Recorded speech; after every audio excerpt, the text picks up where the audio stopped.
সেখানে একজন মিস্ত্রি আছে, তার নাম হলো আব্দুর রহমান।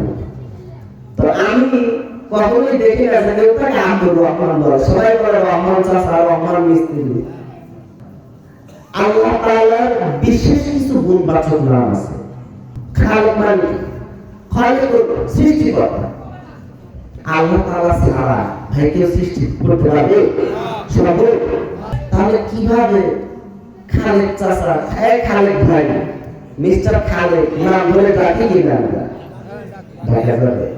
যাবে না।